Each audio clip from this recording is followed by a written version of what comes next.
నయమాను.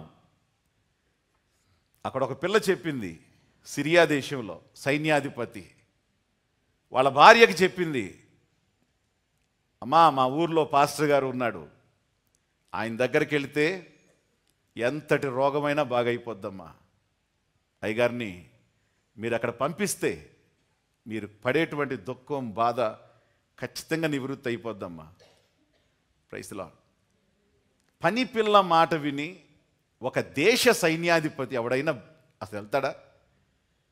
ఆయన వెళ్ళి రాజుకు చెప్తే రాజు చాలా బంగారాన్ని బహుమానాలని తీసుకొని ఈ ఇజ్రాయేలు రాజుకిచ్చి మీ మీ దేశంలో, అంటే ఆయన దగ్గరికి వెళ్ళేసరికి మాట మారిపోయింది. ప్రవక్తున్నాడని చెప్పలా, నువ్వేదో చేస్తావంట మా వాడికి ఏదో చేయమన్నాడు ఆయన. ఈయనకి ఏమైనా ఉంటే చేయటానికి. అక్కడికి వెళ్ళేసరికి మాట మారిపోయింది. దానికి విషయం రాంగ్ అర్థమయ్యి వీడేదో నాతో గొడవ పెట్టుకోవడానికి ఇట్లా చేస్తున్నాడని చెప్పి అనుకుని ఆ వచ్చిన వాళ్ళని ఇబ్బంది పెట్టాడు. ఆ వార్త ఎవరు తెలిసింది? ఎలీషాకి తెలిసింది. ఎలీషా ఏమన్నాడు? నిజంగా పాస్టర్లు అట్లుంటే, దైవజనులు ఇలా ఉంటే ఈ భారతదేశాన్ని 3 సార్లు మార్చొచ్చాము. ఏమన్నాడు ఆ మాట? ఇజ్రాయేలులో ప్రవక్త ఉన్నాడని నీకు తెలీదా? నువ్వు బట్టలు చింపుకోవటం ఎందుకురా? నువ్వేమైనా చేయగలవా? నువ్వు కత్తి తిప్పేవాడు కానీ ప్రార్థన చేసేవాడు కాదు కదా. నీ పని నీది, నా పని నాది. వాడిని నా దగ్గరికి పంపించు.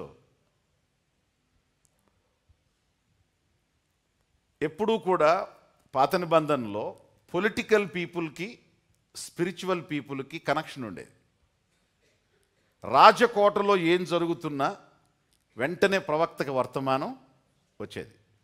రాజు ఏం చేయాలనుకుంటున్నా వర్తమానం ప్రవక్త దగ్గరికి పంపించేవాడు. కానీ ఈ ప్రవక్తలు రాజుకి సలహా ఇచ్చినా, రాజు కొరకు ప్రార్థన చేసినా, వీళ్ళ ప్రార్థన వల్ల రాజులు విజయాలు పొందినా, రాజులు ఇచ్చే బహుమానం కోసం ఎప్పుడు ఎదురు చూసేవాళ్ళు కాదు. రాజులు ఇచ్చే బహుమానం కోసం ఎప్పుడు ఎదురు చూసేవాళ్ళు కాదు. నిజమైన సేవకుడు ఎప్పుడు గుర్తుపెట్టుకోండి, డబ్బు కొరకు వెంపర్లాడడు.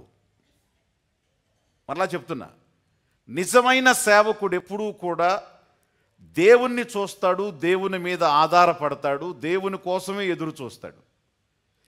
దేవుని కోసం, ఆ డబ్బు కోసం, ఈ లోక సంపదల కోసం, వీటి కోసం అర్రులు చాచే మనస్సున్నవాడు దేవునికి సేవకు పనికిరాడు.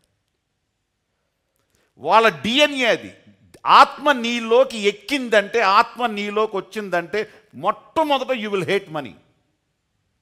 ఆ మనీని కూడా దేనికోసం అంటే నీ అవసరతలు తీర్చుకోవటం కోసం, నిన్ను లోకంలో తక్కువ చేయనీయకుండా ఏదైనా కావాలంటే దానికి కావాలి అనే దానికోసం తప్ప దానితో బ్రతకాలని మాత్రం వాళ్ళు చూడరు. ఇది దేవుని పిల్లల యొక్క ప్రాముఖ్యమైన లక్షణం. ఎప్పుడూ కూడా మనుషుల మీద వీళ్ళు ఇస్తారేం, వాళ్ళు ఇస్తారేం, ఎప్పుడు వాళ్ళ మేలు కోసం చూసేటువంటి వాడు దైవజనుడు కాదు.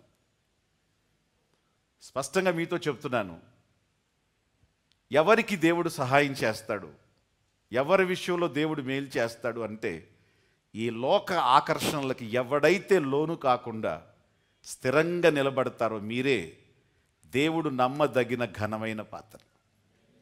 హల్లెలూయా.